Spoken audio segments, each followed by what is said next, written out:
조합제 TV 시청자 여러분, 박근혜 전 대통령이 사실상 재판의 불공정성을 지적하고 재판 절차에 응하지 않겠다는 폭탄 선언을 한 뒤에 계속 그 화제가 이어지고 있습니다.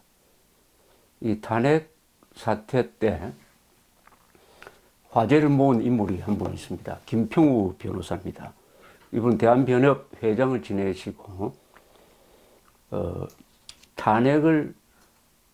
탄핵한다는 책도 쓰시고, 그 다음에 대중집회에 나가서 직접 마이크를 들고 연설도 하시고, 그리고 박근혜 전 대통령 측 변호인단으로서 헌법재판소에서 아주 격정적인 변론을 한 분으로 유명합니다. 물론 이분의 부친은 김동리 선생, 아주 유명한 소설가 김동리 선생이십니다. 이분이 쓴 글을 읽어보면은 법률이 아주 아름다울 수도 있다는 생각을 갖게 합니다. 문학적이기도 합니다. 또 역사적이기도 하고 아주 교육적이기도 합니다. 이분이 쓴 이 법률에 관한 글을 읽어보면은 공부가 많이 됩니다. 법은 이렇게 상식적이구나 하는 것도 느끼게 됩니다. 이 탄핵이 결정되어서 대통령이 파면된 이후에 쓴 책이 한국의 법치주의는 죽었다라는 책입니다. 한국의 법치주의는 죽었다. 저희 조갑제닷컴에서 냈습니다만, 여기 책 표지 뒷면에 이분이 이런 글을 남겼습니다.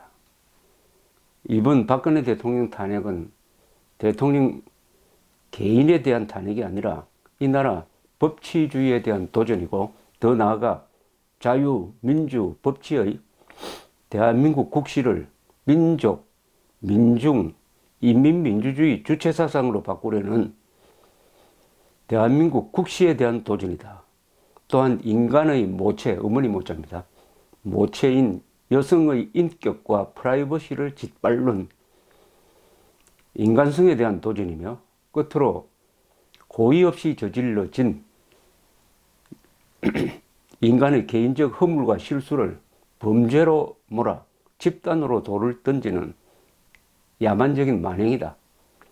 이는 너희들 중에 죄 없는 자만 돌을 던지라는 신성한 가르침에 대한 도전이다. 이분이 어제 시민 박근혜의 재판 거부를 지지한다는 제목의 글을 보내왔습니다. 한번 이 글을 읽어드리고 싶은 충동을 느꼈습니다.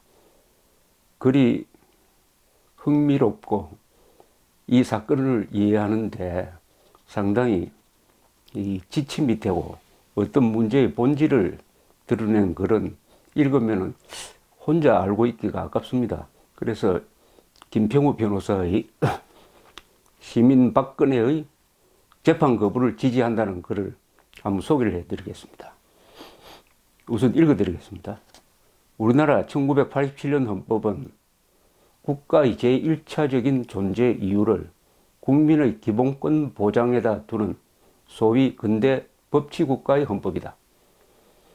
국민의 기본권 보장은 형사 절차, 즉 수사와 재판 절차에 있어서 불구속 수사, 불구속 재판이 핵심이다. 범죄 혐의만 가지고 선량한 시민을 구속부터 시켜서 외부와 단절시켜 놓고 천천히 자백이 나올 때까지 불러서 조지는 소위 선구속 후 수사, 선구속 후 재판은 전근대적 사법이다.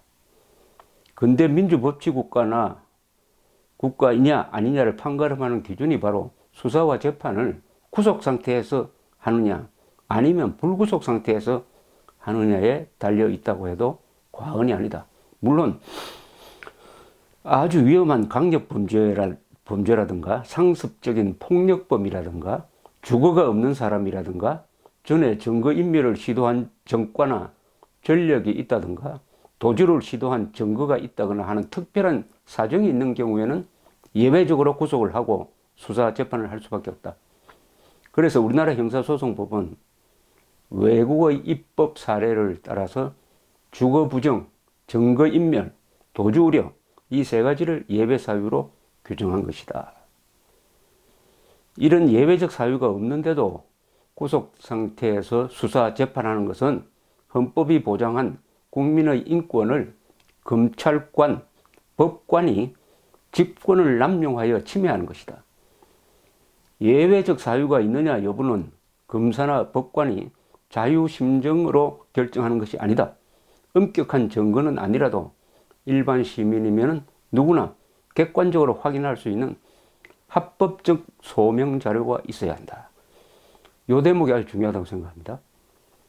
검찰, 법관이 사람을 구속할 때는 자유심정, 자신들의 마음 내키는 대로 멋대로 결정할 수 있는 것이 아니다. 반드시 일반 사람도 이해할 수 있는 합리적 증거가 있어야 사람을 잡아 넣을 수 있다. 구속할 수 있다. 그렇게 하지 않으면 이것은 직권남용이다. 이렇게 규정을 하고 있습니다. 이어가겠습니다. 구속 사유에 대한 아무런 객관적 소명 자료도 없이 검찰이 구속의 평등이라는 해괴망측한 평등 논리로 시민 박근혜를 구속한 것이 지난 2017년 3월 3일이었다. 17일간 구속 수사한 끝에 검찰 나눔으로는 재판에서 이길 증거가 넘친다고 자신하여 뇌물 혐의 등 18개의 범죄 혐의로 재판을 신청, 즉 기소한 것이 2017년 4월 17일이었다. 그러면 검찰의 증거가 확보되었으니 재판을 하면 된다. 피고인을 더 이상 구속할 필요가 없다. 그러나 이번에는 판사가 나서서 구속을 하였다. 2개월마다 연장하여 법에 허용한 최장 구속기간인 6개월, 즉 180일을 꽉 채웠다. 검사가 수사를 위해 시민 박근혜를 구속한 것은 불과 17일이다.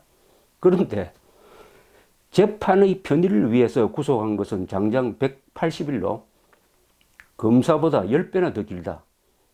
그런데 지난 10월 13일 법원은 180일도 모자란다고 다시 또 구속을 연장했다.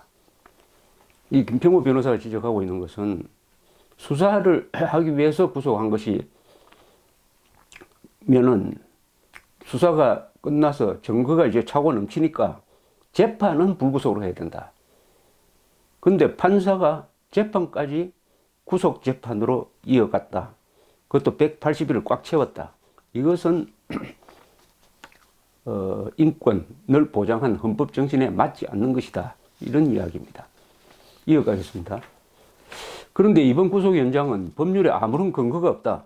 형사소송법 제92조는 1심 판사가 피고인을 구속시킬 수 있는 기간을 최대한 180일로 제한하였다.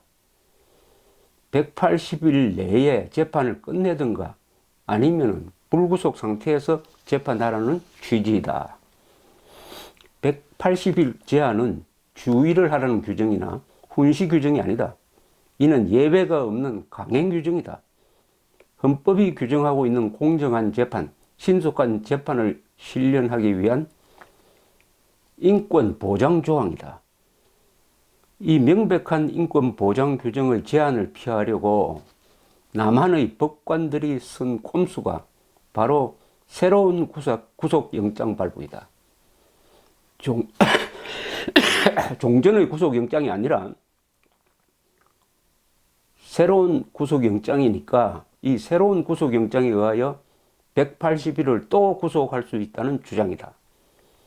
그러나 새로운 구속영장이라고 하려면은 종전의 수사나 재판의 대상이 아니었던 새로운 범죄 사실의 수사나 재판을 위해 발부되는 영장이어야 한다.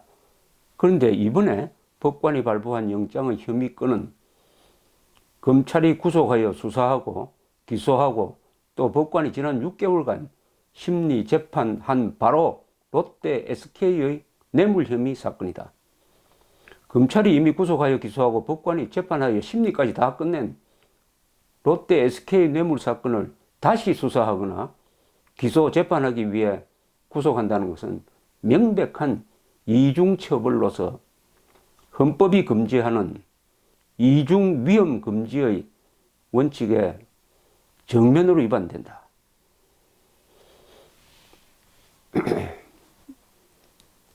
뭐 워낙 쉽게 썼으니까 잘 이해하실 것이라고 생각을 합니다만, 절대적 강제 규정인 180일간, 6개월간의 구속 기한을 연장하는 또 다른 구속영장 발부는 그게 무리인데, 그 무리 중에서도 이번에는 이미 수사 재판이 끝난 사안을 근거로 해가지고 또 영장 신청을 했으니까 이것은 이중처벌이다. 이것은 헌법이 금지하는 것을 검사, 법관이 무시해버렸다. 그러니까 헌법 위반 사항이다. 헌법 위배 사항이다. 이런 지적입니다. 김평우 변호사의 글을 다시 이어서 읽어드리겠습니다. 대한민국 법관은 변명한다. 지난번 영장에는 범죄 사실로 이재용 뇌물 사건만 적혀 있었고 롯데 SK 뇌물 사건은 적혀 있지 않았으니까 새로운 영장 발부라는 것이다. 참으로 가정스럽다. 어찌 법조인이라는 자가 이런 궤변을 농할 수 있단 말인가. 생각해보라. 원래 한국의 검사들은 구속영장에 자기가 수사할 모든 혐의 사건을 다 기재하지 않는다.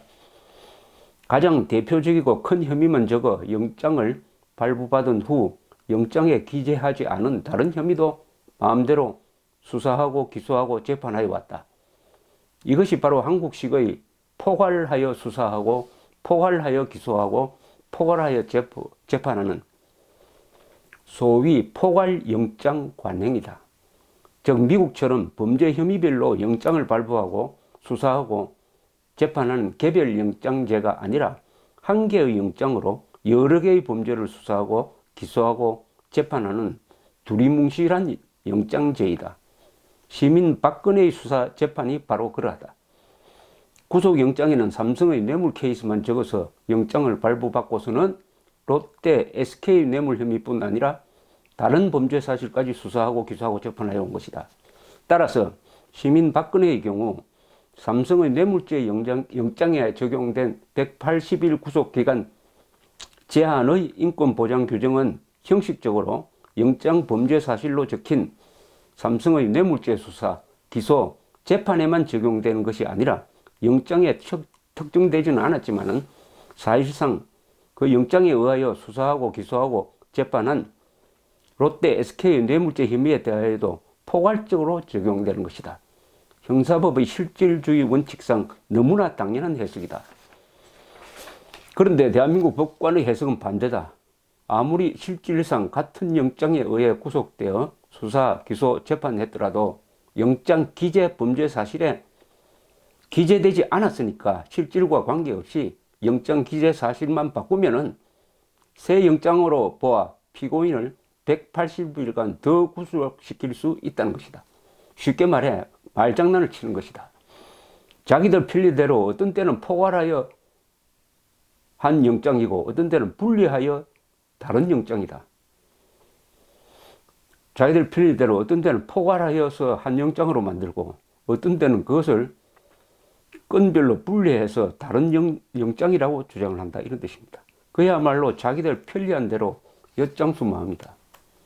이런 논리대로 한다면 180일 뒤에는 다시 기소장에 적힌 다른 범죄 혐의 가지고 새 구속영장을 받아 180일을 더 구속할 수 있고 계속 이렇게 반복하면 1심만 몇 년을 구속시킨 상태에서 재판할 수 있고 2심, 3심도 이렇게 하면은 피고인이 감옥소에서 죽을 때까지 재판할 수 있다는 이야기가 된다.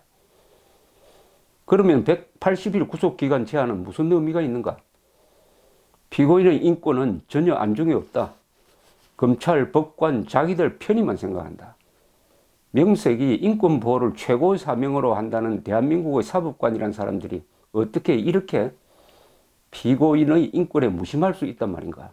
참으로 기가 차서 어이가 없다. 한국의 판사들에게 묻고 싶다. 왜 시민 박근혜를 구속했는가? 검찰은 수사를 위해 17일간 구속했다고 치자. 그러면 법관, 당신들은 무엇을 위해서 시민 박근혜를 180일간 구속했는가? 아니 그것도 모자라 몇 년을 더 구속시키려 하는가. 보나마나 공정한 재판을 위해서라고 말하겠지. 정말 그런가? 양심에 손을 얹고 말해보라. 구속 재판을 하면 공정한 재판이 되고 불구속 재판을 하면 불공정한 재판이 된단 말인가? 지나가는 소가 들어도 웃을 일 아닌가? 박근혜 대통령은 우리나라 정치인으로서는 아주 드물게 아무 전과가 없는 사람이다. 이 나라의 정치인 중에 전과 없는 사람이 과연 몇 명이나 될까? 주거가 서울 삼성동에 있는 사람이다. 도주를 하려고 시도하였다는 어떠한 소명 자료도 없다. 증거를 인멸하려고 시도하였다는 어떠한 소명 자료도 없다. 도대체 무슨 근거로 도주나 증거 인멸의 우려가 있단 말인가? 법관 당신들 마음속에서 의심이 나면 그것이 도주나 증거 인멸의 소명 자료가 되어 한 시민을 180일간 구속할 수 있는 객관적인 재판 근거가 된단 말인가? 자기 마음속의 의심은 주관적 심정이다. 주관적 심정은 외부에서 인식이 불가능하기 때문에 재판의 근거가 될 수 없는 것이다. 재판의 근거가 되려면 인간이 가진 오감으로 인식할 수 있는 객관적 자료가 있어야 한다. 육감이 아니라 오감이다. 주관적 심정과 객관적 소명 자료 양자의 차이도 모르는 당신들이 정말 법관인가? 이 부분의 설명은 뭐 제가 덧붙이지 않아도 아시겠지만 너무 중요하기 때문에 재차 설명을 드리면은 6개월간 또 구속을 연장한다는 결정을 법관이 내린 이유는 증거인멸의 우려가 있다는 사실입니다. 사실이라고 적혀 있습니다. 그 이유가. 그런데 김평우 변호사는 증거인멸의 우려가 있는지 없는지 한번 따져보자는 겁니다. 그런데 박근혜 대통령은 전과도 없고 주거도 확실하고 도주한 경력도 없고 증거인멸을 한 적도 없다. 그런데 어떻게 증거인멸의 우려가 있다고 할 수 있느냐? 과거를 보면은 미래를 알 수 있듯이 이렇게 깨끗한 사람이 어떻게 증거인멸의 우려가 있다고 할 수 있느냐? 그럼 그것은 법관이 마음대로 판단한 것인데 소위 말하는 주관적 심정인데 주관적 심정 가지고는 사람을 잡아넣는 그런 결정을 내릴 수가 없다. 그것은 법관의 직무를 위반한 일종의 직권남용이다. 이렇게 지금 날카롭게 지적을 하고 있는 것입니다. 편리한 대로 증거인멸의 우려가 있다고 했는데 아무리 생각해도 박근혜 전 대통령이 도주나 증거인멸을 할 사람은 아니다. 객관적인 조건으로서 박근혜 대통령의 성격, 그동안의 행적, 그 사람의 신분을 생각할 때 도주나 증거인멸의 우려가 없는 것이 확실한데 어떻게 있다고 했느냐? 그럼 재판장은 있다고 판단하고 사람을 잡아 넣을 권한이 과연 법적으로 부여된 적이 있느냐? 김평우 변호사는 없다고 단정하고 있습니다. 객관적 자료가 있어야 된다. 박근혜 전 대통령이 과거에 도망친 적이 있다. 증거를 인멸한 적이 있다. 또는 주거가 불확실한 적이 있다는 것이 증명되지 않고 판사가 자기 멋대로 증거인멸의 우려가 있다고 해가지고 또 180일 동안 구속 결정을 내리는 것은 이것은 법정신에 위반된다 하는 그런 걸 아주 강조하고 있습니다. 이어서 읽어드리겠습니다. 부끄럽다. 주관적 심정과 객관적 소명 자료의 차이도 구별하지 못하는 사람. 180일간 구속기간 제한의 법리도 이해하지 못하는 사람. 이중위험 금지의 원리도 이해하지 못하는 사람. 불구속 재판의 원칙도 이해하지 못하는 사람이 대한민국의 법관들이라니. 이런 사람들이 법관, 검찰을 탈을 쓰고 정치 권력의 시녀 노릇을 하다니. 법관의 양식을 못 갖춘 사람은 민주법치국가, 대한민국의 법관이 될 자격이 없다. 민주국가의 시민은 법관의 자격이 없는 사람의 재판을 거부할 헌법상의 권리가 있다. 오죽하면 인내의 화신, 법치의 화신인 시민 박근혜가 더 이상 법관을 신뢰할 수 없다고 재판을 거부하겠는가? 변호인들까지도 변론을 거부하겠는가? 시민 박근혜와 변호인단의 재판 거부는 정당한 저항권 행사이다. 나는 이들의 재판 거부를 전적으로 지지한다. 우리 모두 일어나 자격 없는 법관들의 전원 사퇴를 요구하자.